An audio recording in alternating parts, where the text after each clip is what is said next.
What's up? What's up? Fuck, that's loud. Jesus Christ. Do I need to talk quieter? Yeah, please whisper. On the road, I see. I'm around the corner from the gym. Okay, all right. Don't want you to Yeah, crash talking to me. Sounds like it's been an no. eventful weekend. Yeah, for real. Thanks for pushing it. I think I've been overfeeding my dogs. They're looking A little a chunky. little husky. Yeah, they're looking a little thick. So I needed to make sure I took them out for a run before I went to the gym. Well, this is an incredible shot right here. As you got the new one right behind you here. Jack. It's all Yeah, set he's up. actually. I'm only fostering him. He's going to his forever home on Friday. Oh, is that hard though to kind of spend time with the little guy? Look how Bro, cute I he is. don't, I know. I really don't. I wish I could keep him. I just don't have enough space. And I already have two dogs and a cat, and I live in a bus. So it's hmm already really tight. And my two dogs are really well trained, and like we have a super good routine and everything. Like everything's flowing really smoothly. And he to add something into the mix is Mm. just I just don't have the time really. The capacity at um the moment. yeah, that's it, especially like if my plan for this year happens the way I'm hoping it happens. It's I can't really afford to add anything else into the Mm. mix. But he's going to live with my best friend's mom, who I actually used to live with my best friend and her mom in Vegas, and now he's going to live with her mom, and so he'll have a big house and a yard and three cats to hang out with, which he Okay. loves cats. Nice. And then my best friend also has two dogs and two cats, so he'll go to her house and hang out with the dogs as well. So he'll be good. He'll be very well He looked is after. adorable. Look, he's got the little I know. eyebrows and everything. That's why his name's Jack Nicholson, because I think he looks like Jack Nicholson. It's angry. Yeah, but he's not. Even if he does yell at me if I've been like outside for too long. Right. If I've left him alone for too long, he does like to yell at me. But overall, he's got a good attitude. Well, yeah, Yeah. sounds like a good parlay though, because what you got the RV or whatever you said. Like I know you've been I wanting a bought bus for a yeah, long time. Is this as yeah, close as yeah. you So can I get to finally that? got one. No, I mean I got a proper RV now. So Okay, I already have a school bus that I was that's what supposed it to build was. out. Yeah. Yeah, so I already have a 40-foot school bus that I was supposed to build out. And I had a sponsor on board to like do the build out, film it and everything, and then I paid cash for the bus and they disappeared. And Really? so yeah, and so Wow. then I just couldn't afford to do it on my I couldn't afford to do it on my own. One, I can't afford to store it up here in Northern California. I didn't have anywhere to build it here either. Like they were supposed to be helping with all of that. Those They were supposed to give bastards. me the money back that I paid for the bus. So now I just have a fucking 40-foot school bus sitting in a yard in Phoenix, that I can't. Yeah, it's ridiculous. That So sucks.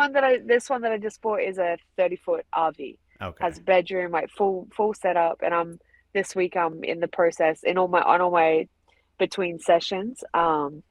I'm gutting the whole thing, redoing the flooring, and then putting all my own furniture in there because it's carpeted, and I hate Okay, carpet, nice. especially with dogs. I fucking hate Ah, yeah. carpet. So I'm ripping all the carpet out. I ripped all the like built-in furniture out, and it's close. I think tomorrow, and all the flooring turns up on Wednesday. So Wednesday I'll be laying the flooring, and then Thursday putting all my furniture in. Be cool. It's Okay. been a fun Yeah, experience. no, So like those little projects are always nice and mm. personal. Get to trick things out, right?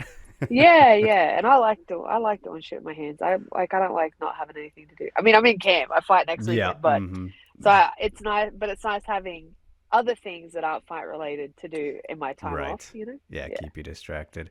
So yeah, I'm yeah. kind of bummed that we didn't get to talk the first day after we had to change up because you had the opportunity to do something hilarious. I was thinking to myself, it'd be amazing if she popped in with like two eye patches on. I was like, what's up, dude? But For real. well, Fucking just blinded. yeah, right. I'm curious. Explain that to me, Jesse, because are you doing like open glove sparring still, even though you don't have to No, anymore? Like, no, how did this it's happen? literally every single sparring session since the dawn of You get time. thumbed or No, something? no, it's like I move a lot, so I'll catch like the Um, friction of the leather on my eyeball, because I don't shut my eyes ever, I think. But no joke, it's like a running joke in the gym. Like I'll get poked in the eye, and coach goes, "Oh, well, good sparring day then," because every single Ends sparring it. day, three times a week, I get poked in the eye. Like yeah, I'll get my eye scratched, or I'll like catch the ridge of the glove Oof. where the seam is. Yeah, always right on the eyeball, not Not the bone, above, nothing, just literally right direct right in my contact. eyeball. Yeah. That's horrible. Yeah.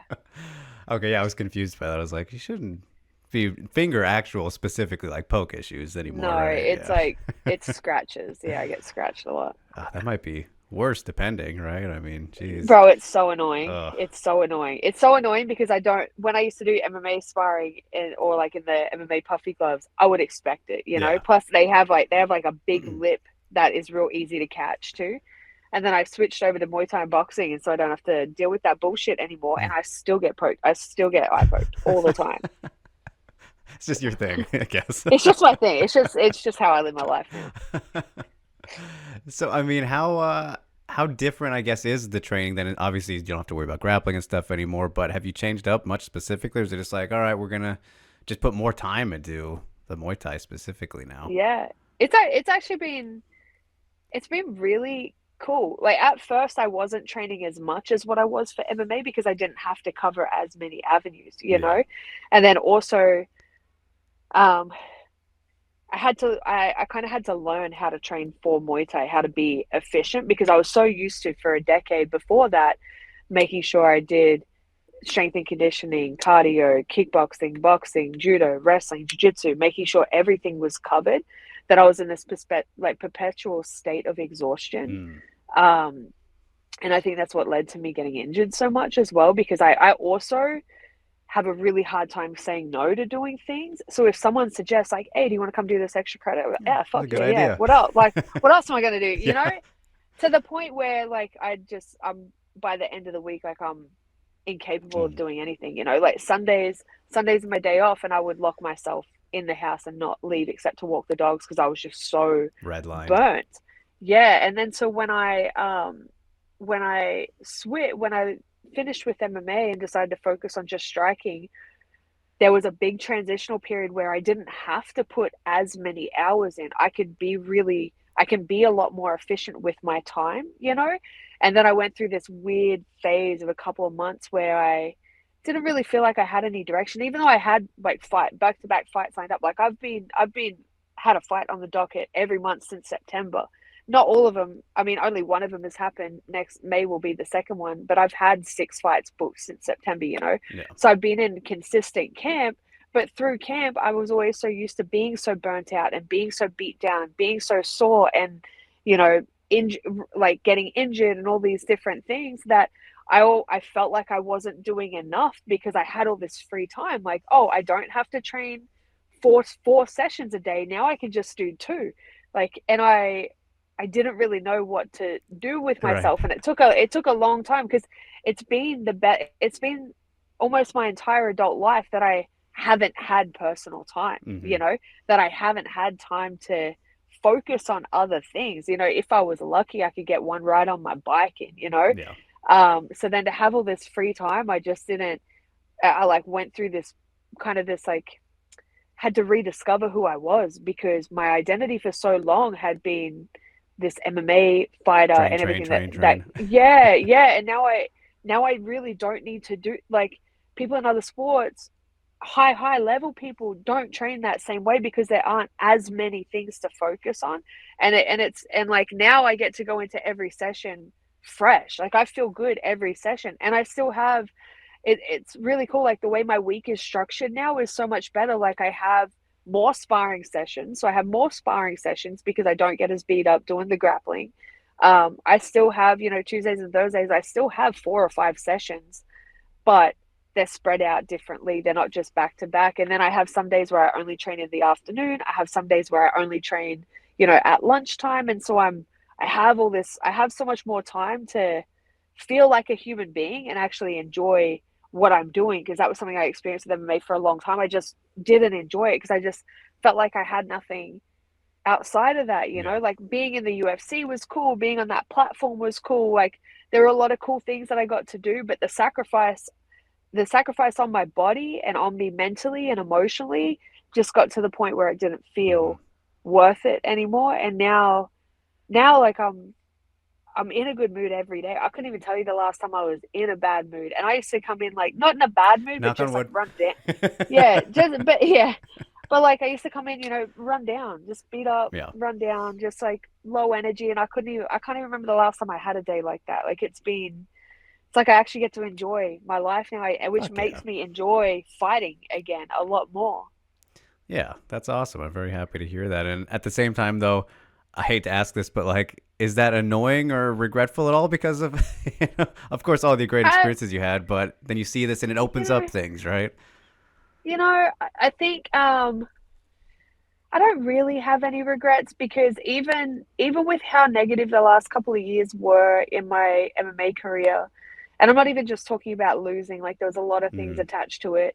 Um, I needed to do that to appreciate where I'm at right now. I needed to be this age. I needed to be at this stage in my career because I don't know that a couple of years ago I would have jumped on opportunities as much as I am right now. yeah. I think I would have taken it a little more for granted because I had so many other things that were kind of like fucking with me. Hmm.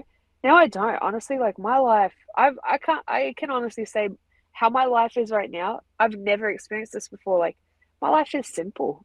Yeah, it's simple.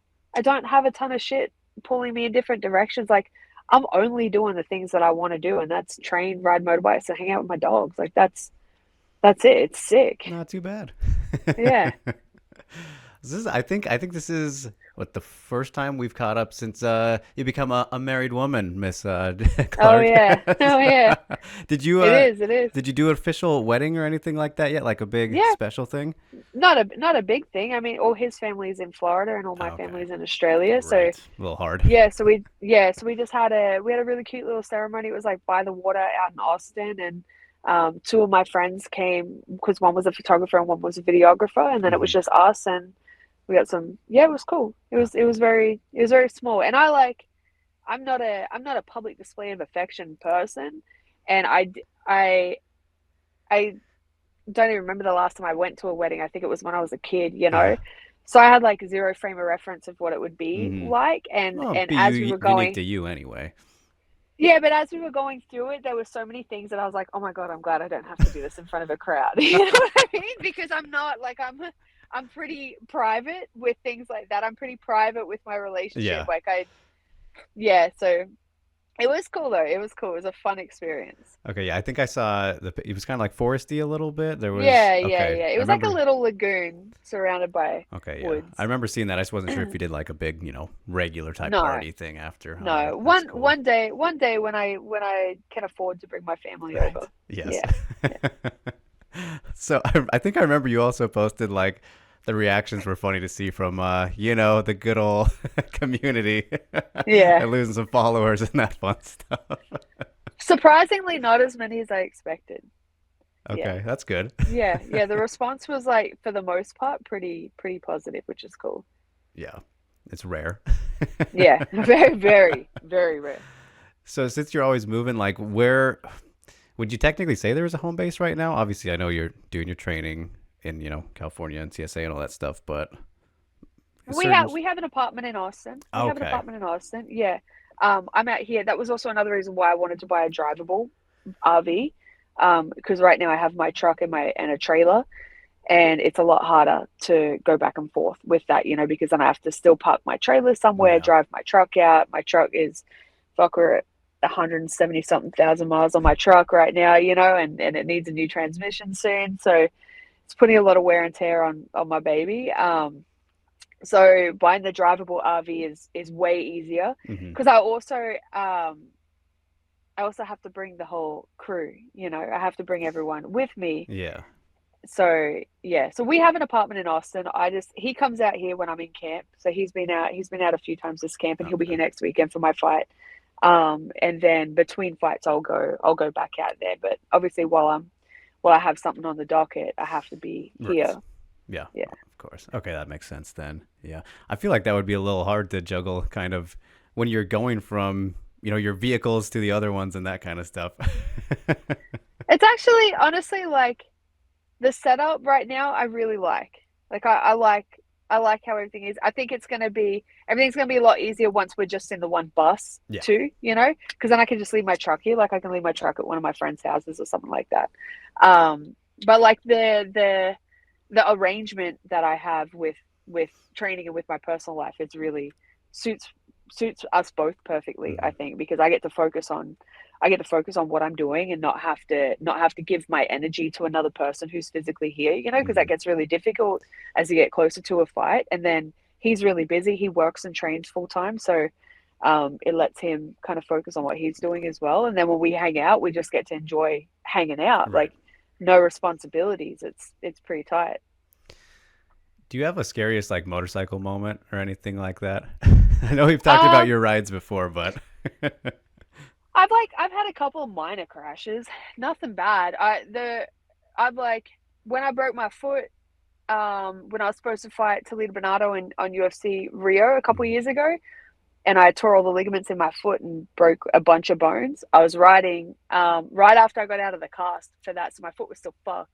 And I was riding, and it was summer in Vegas, and I went to turn right around a corner, and the roads get real slick in the summer, Mm, especially if you're turning, and especially if you're on a motorbike. right. And as I turned, I slid out and hit the concrete barricade that divides the traffic lanes. Sheesh. Hit that, put my foot down. Was pretty sure I re-broke my foot, but kept going. And then I think around that same time, because it was summer there as well, I was pulling up to a traffic light, and the truck in front of me was stopped, and I hit my brakes and my bike just slid straight into the back of the truck. Oh. Bent my front wheel a little bit, but I still rode it. It was whatever. The only time I haven't, the little incidents I've had haven't been bad, thankfully. Yeah. Um, Yes. I did come very close to having a head-on collision with an F-250 because I was at a stop sign and he cut a corner. And so thankfully, I usually like sit neutral when I stop, and thankfully I was still in first. And because I don't think he saw me literally right in front of him, like me on my bike, the top of his bonnet was higher than my head was, Mm. So I don't even think he saw me, and that was probably the closest. That scared the shit out of me because only a week before I thought I was going to die in a plane crash flying back into Oakland. Never flown back in. That was 2020. Never flown Tell me back into about this. Oakland Why were you scared? since. Turbulence or?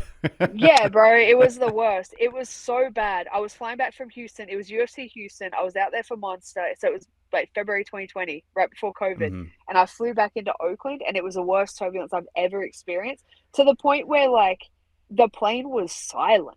Oh Like man. everyone They're like, was okay, we're all in terrified. trouble here. Pretty much. It was so bad. And then a week later I almost had that head-on collision. And then 2 weeks after that, I was driving I'd bought a Forerunner off one of my friends, and the wheels were more slick than what I realized. Mm. And I'd gone out to Reno, and as I was coming back along it's like a really windy mountain highway through Tahoe.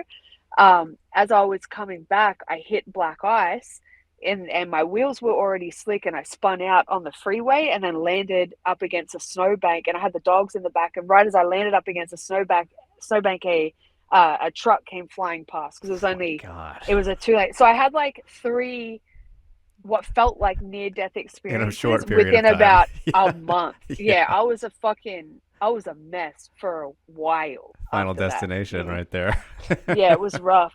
I just felt the worst one was in the car because I had the dogs with me, Mm. and they were just like hanging out in the back of the Forerunner, So Yeah. that one was the worst one because I was like, fuck, I almost just killed my whole family. Right. Whew. And I wasn't even driving that fast because I knew that my wheels were slick, but just black ice. Yeah, that's So he'll anyway, get you. so 2020 was fun. Yeah, that was a great year. 2020 was sick. Super fun. Pretty sure I went through a breakup right before Yeah, that. that Like, was fuck. just a bad time for everybody. But we made it. We made it to the other side. So, um, yeah, Jesse. Well, congrats on the debut as well. We haven't talked since the official first Muay Thai win, and we talked right before it. Opponent changed like days before, right? It was Well, you lost the fight, and then Did like we talk? Did we talk before that one? So what? No. So what's happened is I was supposed to fight on Lion Fight, yes, and then I think there was that one. she didn't get medically cleared on the Thursday, so on cut day. Right. She didn't get medically cleared, so no That was fight. it. Yep. So then I booked the October one in San Francisco. Um, she thankfully that's the one that happened. Right. And then I was booked for December. She didn't get on the plane. So we were booked. Yeah, Okay. I got to same thing. I got to Thursday, I got to cut day, and I was like, Coach, has she turned up yet? She didn't get on the plane. And her coach had called us begging for that fight. She was some Peruvian Muay Thai fighter. And they'd like, I still don't know what happened, but she didn't get on the plane. And then I was booked for the end of January, and then I was booked for March, and then I was booked for April. And now finally, May 18, it's happening. Well, Fuck. I mean, fingers she's crossed. not here yet. Yeah. I told Coach, I was like, I don't even care who I'm fighting. When we get there on fight day and she turns up, then tell me what you want me to do. But up until then, like, I don't want to prep for anyone. I don't want to see it. I don't want to prep for anyone. I'll be there. I'll be ready. I fucking know how to fight. Yeah.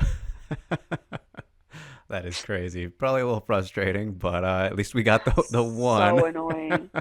So yeah, so annoying. How was it? I know you were very happy with it, and felt good in there, had a lot of fun, of course, getting the win and everything. But did it feel much different from MMA or? Way different. You fucking don't have to worry about anything. Striking's easy, bro. Striking's easy. I was like, I don't know, 3-minute rounds, so sick. Mm-hmm. I'm so used to doing fives. I've been doing fives for 12 fucking years. That 3 minutes flies by. Nothing. Yeah. I was like, almost didn't know what to do with myself. But no, it was cool because it like taking it. Sorry, I'm trying. All to, good. I gotta leave the dog in the truck while I go into trains. Make sure it's at least dark when he yells at everyone when I leave. He knows too. He's like, oh. What the fuck? Yeah, he's moving away from you. He's getting mad. Yeah. It's cool. It really, not getting hit in the 4-ounce gloves really opens up a world of possibilities, So I felt a lot more free. I mean, I was fighting kickboxing before I was ever fighting MMA. That's what my background is kickboxing. And that was why I knew for 10 years before I ever got to CSA that I wanted to be at CSA, because kickboxing and Muay Thai has always been my first love, MMA was just where the money was. That was kind of where it made sense to go to. So yeah, it was sick. A really fucking cool experience. I'm going to take you into the gym with me. All right. See if I can sneak out of here. Yeah. He's asleep. Run. Go. It's funny though, because I don't think I could. I don't think the full fight is like on YouTube or anything, but I know I saw the stuff that you posted. And was she like wearing a mouthpiece, or did you knock it out? It looked like she was not wearing. No, she had a clear mouthpiece. In. All right, bye, dude. I love you. Please be behave. Look here. Look, there's this. You can have it. There's a treat. Yeah. Okay. Cool. Yeah, that's it. All right. He's looking. All right, run. Go. All right. Okay. Freedom. I mean, also like in terms of the scale of like that, was it I don't know. I feel like you've always been pretty good with pressure and stuff, but like did the scale of it going like objectively going back from UFC and stuff, was that nice or anything? It was weird because I'd been fighting in front of massive crowds, aside from Apex. Right. But I'd been fighting in front of massive crowds for 6-7 years before that, Mm-hmm. And even back home in Australia, because I was always either co-headliner or feature bout. Like I was always in front of big crowds back home too. So it was weird. The whole thing was weird. Mm-hmm. I'd never fought during the day before. Like I'd never fought outside. Right. I'd never fought in front of a battleship. Plus it was like, I also didn't tell anyone that I was fighting, so I kind of, like my mum was here, which was sick because that was the first fight she'd been here for in a long time, since COVID. But yeah, I also hadn't told anyone because I was just like, fuck, I've had such a up and down couple of years, I just want to go and do this. And Yeah, it was actually, it was, the whole thing was perfect. I'll be honest. The whole thing was perfect because it was, all my friends turned up. I didn't Mm. even know that anyone from the gym was coming. My whole team turned up. Like they were all here, and I saw them all as I walked out, and I was like, "What the fuck?" I didn't know that any of them Surprise. were gonna be there. Yeah, and it was cool. It was really cool getting to fight that style with Coach Kieran because it's something that we had talked about for a long time. Like Hmm. my intentions were always when I was done with MMA to go into Muay Thai and boxing. That's from day one.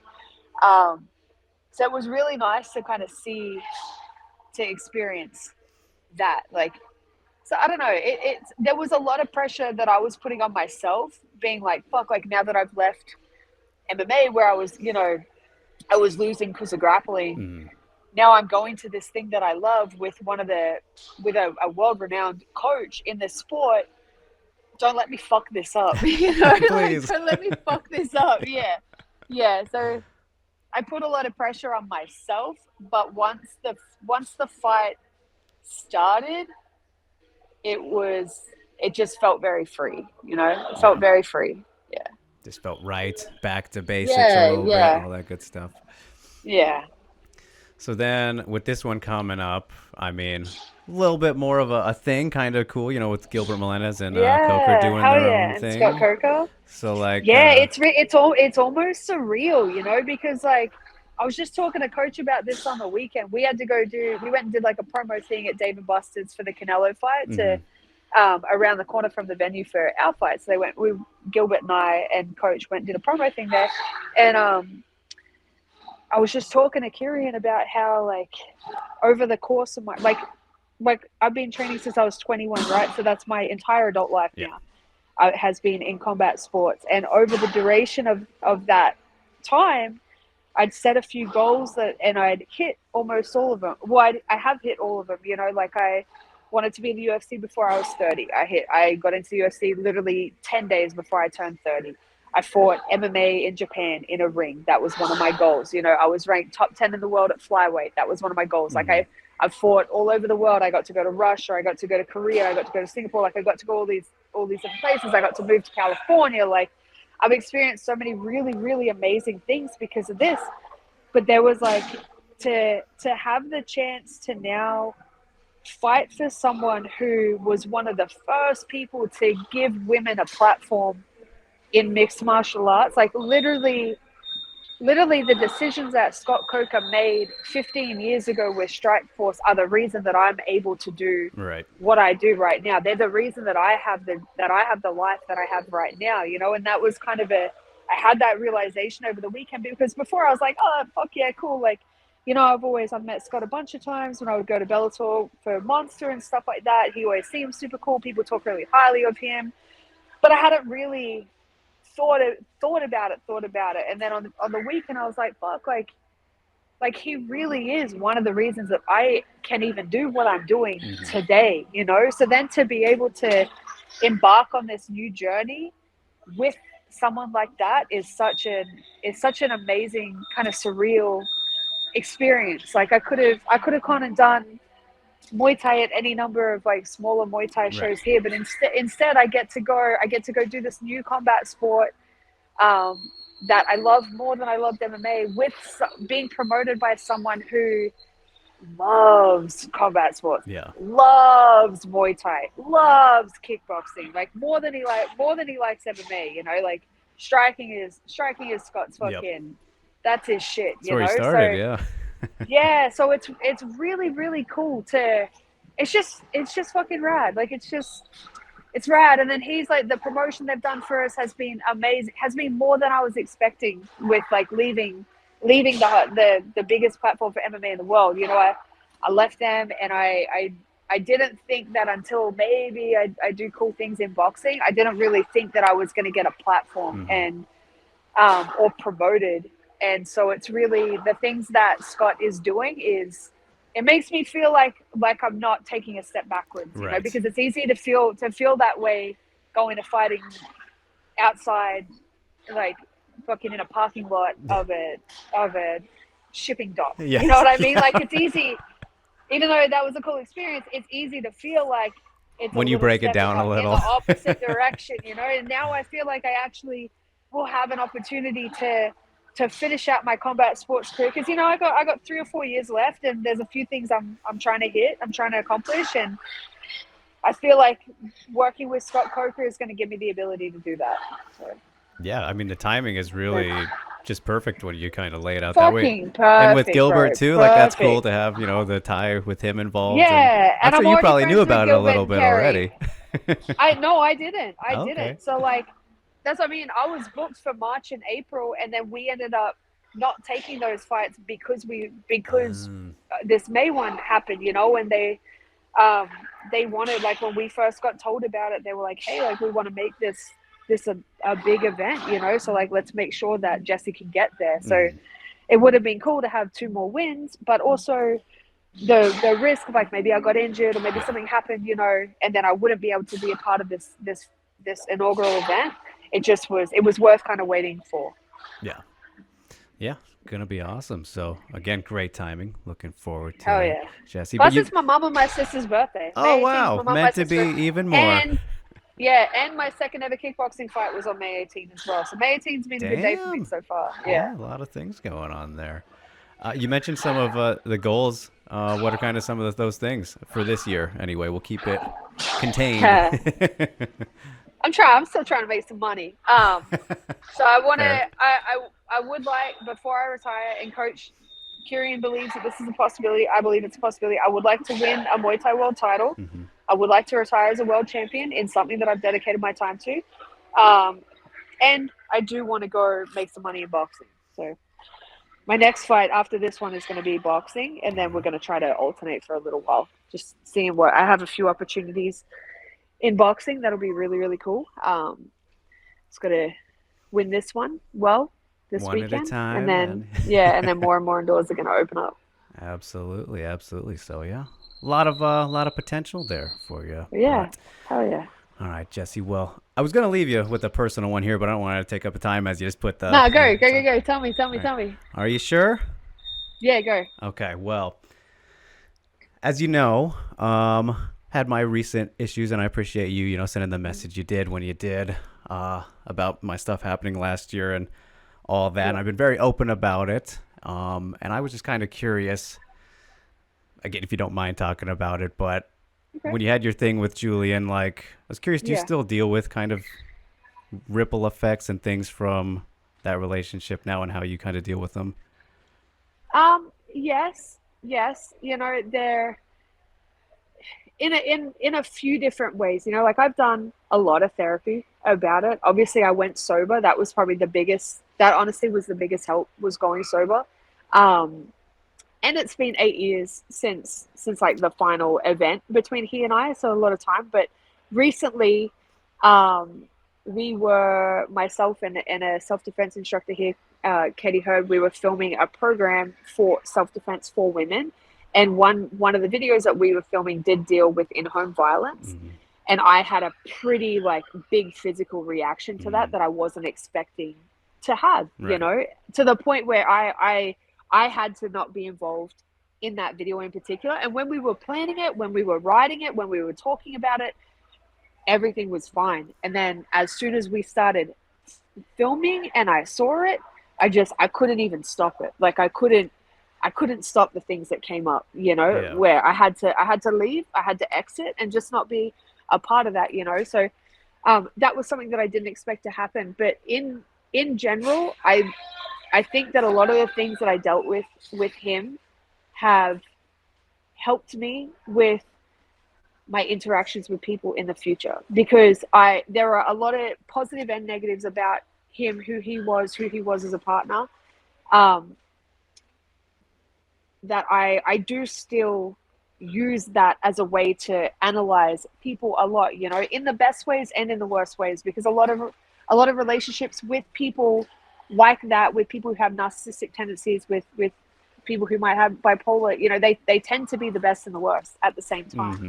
Mm-hmm. Mm-hmm. Especially people with narcissistic tendencies, they know how to make you feel like the most special human being in the world, and then they know how to take it all away. Yeah.